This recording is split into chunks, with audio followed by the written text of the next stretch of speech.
I got a more practical video for y'all today. I appreciate the continuous support, but yeah, I'm just gonna get into it.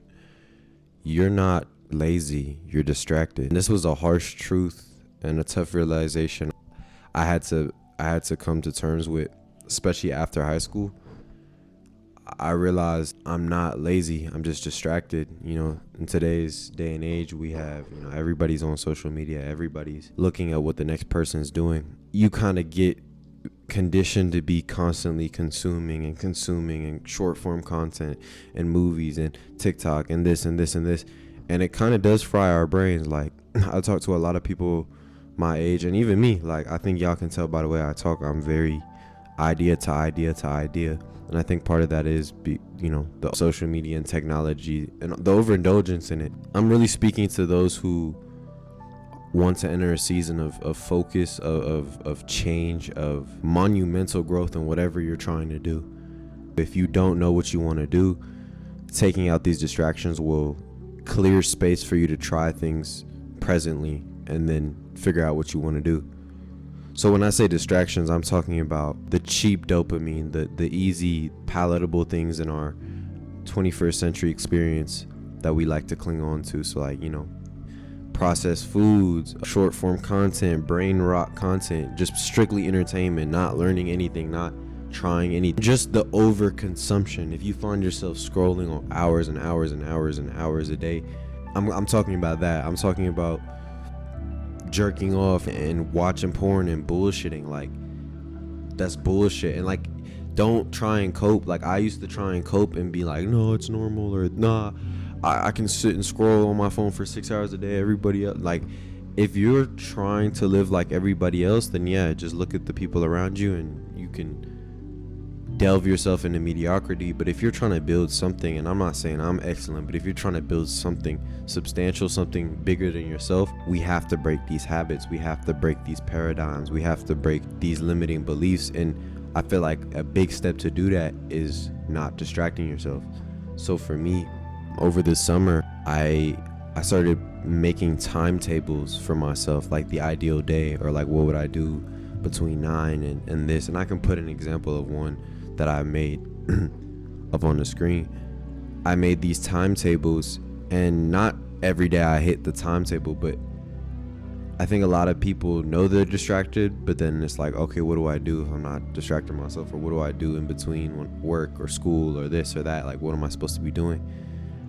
Honestly, for me, I entered a season of my freshman year of college where I cut out the social media. I deleted social media. I deleted Snapchat. I deleted TikTok. I deleted Instagram. And I knew I still like to go on the phone. I still like to consume things. So I just limited it to YouTube. And if I was watching YouTube, I was prioritizing long form content that's not edited like crazy. I'm trying to learn something. Like, I'm on YouTube University. I'm not like I'm not just bullshitting. If you want to enter a season of focus, these are just things that I've done that I feel like have sparked the shifts that I'm now sharing with the world. This has been work I've done over the summer, been work I'm doing now. Step one is really just limit and cut off the social media, at least for a time. If you don't want to delete social media, I try and emphasize just putting my content out there and then getting off. There's a screen saving app called Opal, and I like Opal, and this is not sponsored or anything, but I like Opal because they block the app, but then they also make you commit to these sessions beforehand. We're gonna go on a 4-hour Zen session or 6 hours session of like no social, or you could choose what apps you want to block. When you try and get on them, not only do they block it, but they kind of give you a quote or something to think about, or sometimes they just show like a video of like a giraffe, and it's just like a circle that says like breathe in and breathe out. I find it to be helpful, and I haven't cut out social media all the way. I know limiting it helps a lot. Now, once you limit social media, you're gonna have a lot more just time in between doing things where you'd usually go to reach for your phone and distract yourself. I feel like where your dream or whatever you feel drawn to do starts to get cultivated in this space of not distracting yourself. In that stillness, like, your paradigm will change in stillness. Your paradigm will shift. When I say paradigm, I mean your entire worldview, the way you view yourself will shift when you're being still and quiet. Sometimes being still and quiet isn't the answer. Like sometimes you need to go run, you need to go do things. I would say if you could commit to really, really, really reducing or cutting out your social media entirely, at least for a period of time, commit to it for a month. And in between that time, you start to replace your cheap dopamine with good dopamine. So, you start going in the sun more, or going on a run or a cold plunge or taking cold showers or just exercising. I just started exercising twice a day. One I'm doing a cardio session and then another I'm lifting. In between your workouts, bro, you should be doing something else. Like you shouldn't just be I'm in shape and I'm in school. So I'm talking to myself. I don't feel like I should just be in school and just be in shape and that's enough. Like I want to build something centered around me, and sometimes being in solitude is going to help me create space to know what I want to do. Maybe fill that time you would be scrolling with like trying to read something or trying to listen to a podcast and go on a walk, take your dog out for a walk, just stretch, just have a conversation with a friend. In person's better, but call somebody, talk to someone. There will be discomfort, but what you'll find with the healthy dopamine or the good, enjoyable things is like there's a level of discomfort, but then you earn the reward. Like when you go on a run, you're panting and you're tired and you're sweating, but then like you feel good afterwards. So same thing with a cold shower. It's like it's cold, but then you get used to it, and then when you get out you feel great. Finding what gives you energy rather than what depletes your energy. There is a give and take. Yes, I am inspired by things. I watch YouTubers, I watch people, I see what people have done before me. I'm not saying become a monk and just ignore the world, but sometimes you have to have tunnel vision. I feel like you have to have tunnel vision, especially if you feel drawn to something or you feel like you're more than your environment or more than what people are telling you. Then you need to hone in on your internal space. I would say meditate. I had a lot of preconceived notions about what meditation was, or is it gonna work, is it worthwhile, am I just sitting here, I can't stop thinking about my thoughts. But commit to 5 minutes, 10 minutes every day of just sitting in silence and seeing how much your mind thinks and how much you have to do. It's more productive to sit in silence and think about what you should be doing with your life or with your day or with your week than like immediately let me just consume someone else's life. Like that doesn't help you at all. It just distracts you from your own discomfort. Find comfort in being uncomfortable.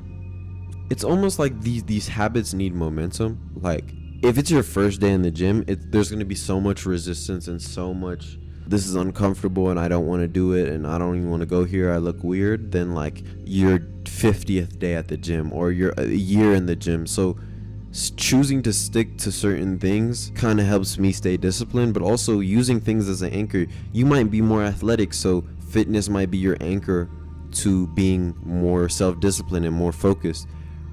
You might be more creative, so painting and putting out your products and sharing things and listening to music and going to jazz, that might be your anchor. Whatever your anchor is, use that and hone it to form your discipline. So if you don't have an anchor, good, sit in silence and you'll figure out what you feel like doing, and not what senses you feel like alleviating. Not like, oh, I'm hungry, I like to eat, so I'm gonna no, sit in silence and you'll start to see what are you really interested in. Not what is everyone around you interested in, what are you supposed to be, no, what do you actually like to do. Once you create that space through meditation or through prayer or through whatever, just being still with yourself, you'll start to cultivate space and understand what is it that you want to be doing with your time. Even if you work a 9 to 5, even if you are in school, that time that you're not doing that, like just chilling and just, let me just veg out and just, let me just chill, let me just go drink during the weekend, let me just get high. Like, yes, I've indulged in those habits and I'm not above them at all, but I'm telling you, that is the thing holding you back. That's the thing holding me back. That little bit that you feel like you're slacking off, that is the gap you need to close to continue to stay disciplined. So just to recap, because I'm getting on a riff, limit your social media, sit in silence and figure out what you want to do. And then the third one, and this didn't go in order, but the third one I would say is make that timetable. Write it down somewhere where you see it all the time, whether it's on your mirror, whether it's in your notes app, whether you make it your background, whether it's on your wall. Make your timetable and make your intentions and your list of why are you doing what you're doing. Because why are we getting disciplined? Why are we doing self-improvement? Because, bro, I'm telling you right now, if you're getting on self-improvement to attract girls and look better and so I can get more you're not going to have the legs to do it. Where's the motivation? Where's the discipline when you don't feel like doing it? Because if you have a very surface level reason as to why you're embarking on, if I wanted to make clothes right now and start a clothing brand just because I want to get rich, I'm not going to have the legs to be great. I'm not talking about making a living. I'm talking about being great. That being great doesn't always mean you get paid the most or you have the most fans. Being great is being in tune with what you really want to do in your heart and sharing it with the world. So when you're on the pursuit to greatness, yes, you have to be selfish. You have to be selfish with your time. You have to be selfish with your energy. You have to be selfish with the things you're looking at. You have to mind what you put in your brain. Yes, we have a tendency to want to learn things. I have a hyperactive mind, but I'm putting good things in I'm listening to podcasts. I'm watching other YouTubers that I admire or I've seen they've made it work for them. I'm learning. Be a sponge. And this isn't self-improvement so we can look a certain way or get a certain thing and then we're done and then we can chill, because the reward is the journey. And I used to hear that and be like, y'all are only saying that because of where you're at. But no, I'm realizing, no, the waking up every single day and not knowing it could be your day today. It could be the day you strike gold. It could be the day you get in tune with yourself and you create a masterpiece. I listen to some songs and I look at some paintings, like that person had to work at this art, this craft not every day, but every time they felt the drive to do what they needed to do it so they could create something great. The Mona Lisa wasn't Da Vinci's first painting. The masterpieces that we see from people and they get recognized for that, they've been working at that tirelessly and they want to because their passions are there. If you don't have the passion to do what you're chasing after, you're not going to have the legs to do it. So yes, I've given you practical tips. Limit social media, sit in silence, create a timetable of what you should be doing. And that will give you a nice balance. But really what ultimately it comes down to is getting in tune with yourself, knowing what you want to do and putting that out in the world and sharing it. And not sharing it because you want something in return, because that's not how this game works. You can't like go around the system and be like, well, I'm just going to do this so I can get fans and make money. Because even if that is your intention and you do get it, watch how those people spend that money. Watch how those people handle the fame. It's no hate towards them. It's just because your intentions and why you're doing what you're doing is so linear. Break that linear pattern, bro. Like if you want a business because yes, you want to change your life. Yes, you want to feel safe. Yes, you want to live a comfortable life and have money at your disposal. But bigger than that, you feel like you have a gift you want to share with people. That's why you should be creating your business. That's why you should be sharing your content.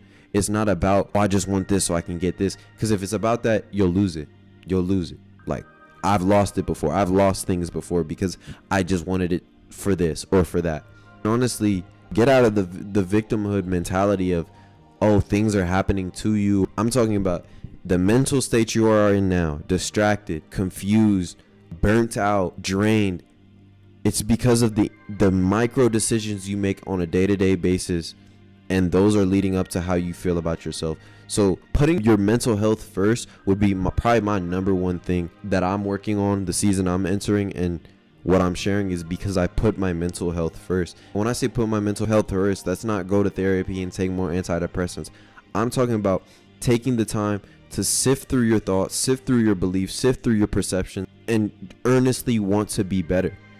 And when you earnestly want to be better, the things around you will change. But it starts with you. It's not her fault or his fault or their fault. It's nobody's fault. It's you. When you can put your ego aside and take your victimhood out of it, you'll realize, like, dang, I am distracting myself. I am self-sabotaging. I'm not where I want to be because of the choices I'm making. And this message isn't carried out through guilt or shame. Like, I've messed up so much. I continue to mess up. I have mistakes. Like, I make mistakes all the time. But I feel like when your heart posture, when you're really trying to be better, not because you want something in return, but you want to live this life the best way you know how, you're going to get taken care of. So just to recap, limit your social media use, sit in silence and create space to figure out what do you want and what are you trying to do. What gifts do you have to share with the world? 3, make a timetable. Now, you don't have to follow the timetable every single day, but you have a point of reference where you're eliminating those moments where you're like, damn, what do I do right now? Like, what am I supposed to be doing? And then four, put your mental health first. Pay attention to how you feel and take action. Like, if you feel that type of way, take the action you can take and then release that to the universe, release that to God, and know that, okay, my feelings, my perspective will change. I've taken action. I've done what I can. But there's no point of like sitting here and like people trauma bond and people just talking about, oh, I feel this and I feel that. Like, it's okay to explain how you feel, but just sitting there and basking in it is perpetuating your victim mindset. So there's no need to bask in the lows and there's no need to bask in the highs either, because all of this shit is just a play. It's just going. There's no need to get stuck on one thing or another. So put your mental health first. And sometimes putting your mental health first, bro, it looks like cutting people off. It looks like not engaging in bullshit. Like, not, you know if she's texting you at this type of time, bro, you know where that leads. Like, going over there and talking to those people, you're gonna get tempted with some plant medicine or some drink. Like, you know if you go around those people, you know what I'm saying, oh, they're ordering pizza and this, you have a hard time with the food. Put yourself in a position to win. I say number 5, put yourself in a position to win. Prepare yourself, your internal environment and your external environment, so you can win. No one is stopping you but you, but our subconscious decisions lead up to all our physical actions. No one is taking physical action without first it subconsciously being run on their software program, run in their intention program. So like, bro, if you are where you are today, it's because you're choosing to be there. I'm not saying the traumas we've instilled or the pains we've endured in our past is, oh, we chose that. That's not what I'm saying. But what I'm saying is how you feel and your perception of those traumas and your perception of your environment and your perception of who you are and who you're going to be in the world. That is your responsibility. So take care of yourself. I'm coming with energy today, bro. I can't lie to you. This has just been on my heart. So I got to tell y'all exactly. I'm being firm. This is what I'm feeling. I love y'all. Take care of yourselves. You're not lazy. You're distracted. That goes for me too. I'm trying to lock in, y'all.